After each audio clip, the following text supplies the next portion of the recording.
Mais tout de suite, si vous rêvez de voler comme Icare sans vous brûler les ailes, ce sport très spectaculaire devrait vous plaire. Le vol en soufflerie permet de savourer les sensations d'une chute libre sans quitter le plancher des vaches. 10 jeunes Français ont participé le week-end dernier aux États-Unis au championnat du monde. Sylvain Minenvois et Julien Daniel, qui n'ont pas peur pour leur brushing, sont allés à leur rencontre.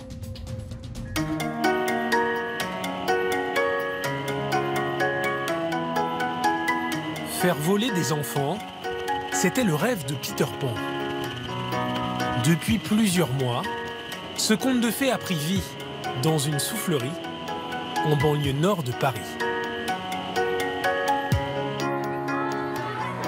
Le mercredi, à la sortie du collège, Nicolas s'apprête normalement à jouer au rugby.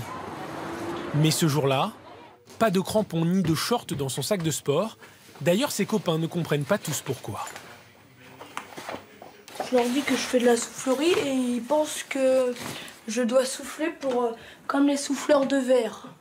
Donc je leur explique que c'est un grand ventilateur qui souffle de l'air et puis nous on est à plat et on doit faire des figures.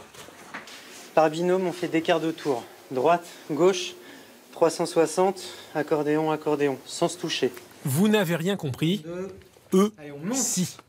Nicolas fait partie des jeunes sélectionnés par le club d'Argenteuil pour représenter la France au championnat du monde aux États-Unis, une première. L'avantage avec les enfants, c'est que souvent ça répond bien mieux que des adultes, donc c'est plus facile. Le parachutisme leur est interdit, ils n'ont pas 15 ans. Alors c'est en équipe qu'ils pratiquent le vol en soufflerie. C'est pas plus compliqué qu'un autre sport, mais comme tout sport, il faut s'entraîner pour y arriver. Il y a un grillage en dessous, donc on sait que si on tombe, on va pas se faire mal. Voler a aussi un prix. Plusieurs milliers d'euros par enfant pour se préparer durant 2 mois et ensuite rejoindre le Texas le week-end dernier pour les championnats du monde.